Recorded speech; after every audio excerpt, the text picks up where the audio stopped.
យប់នេះដួងច័ន្ទចែកចាំងរស្មីចំឡែក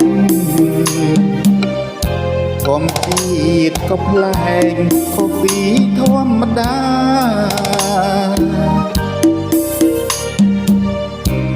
ចំណោបមកក្រអូបក្លិនផ្កាថ្នាំងថ្នមដល់ដួងចិន្តាដោយហាត់ថាសុំត្រជាង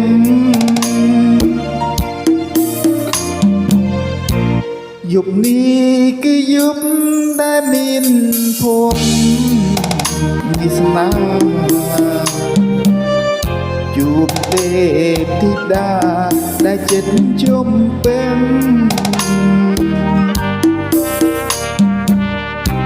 បែបភ្នែកឃើញច្បាំងសម្រងនួនភេទថាពិតជារូបវលះជាជាងមិនមែនសុបិន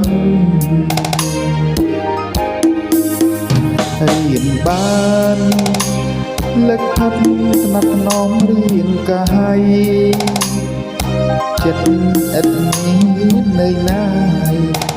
ហាំដូចចិត្តហាំព្រះអិននេះសាខំស្រស់ខំស្រូបយកក្លិនផ្កាអ្វីក៏មិនក្រអូបដូចក្លិនកលយានពេលភ្ញាក់ឡើងនឹងខ្លួនស្រវារោគស្រីរីត្រីក៏คล้ายជាក្តីខំខានព្រោះស្នេហ៍ស្រមោលដើរចាប់មិនបាន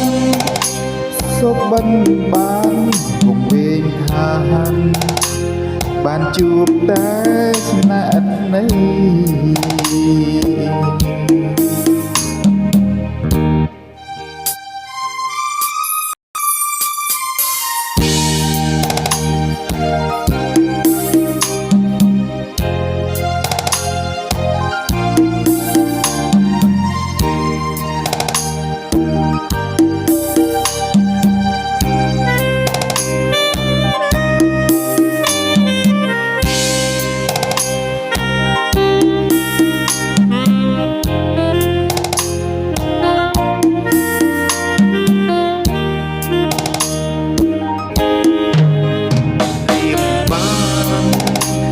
លឹកហាត់ថ្នាក់ថ្នមរៀងកាយចិត្តឥតមាននៅណាយហាំដូចចិត្តហានព្រះអិននេះសាខំស្រស់ខំស្រូបយកក្លិនកាអ្វីក៏មិនក្រអូបដូចក្លិនកលយាន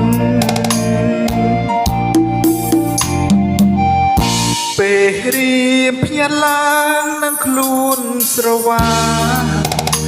រោគស្រីរីត្រី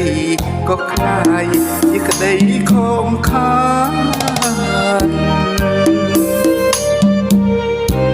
ព្រោះស្នេហ៍ស្រមោលដៃចាប់មិនបានសុបិនបានគង់វែងខានបានជួបតែ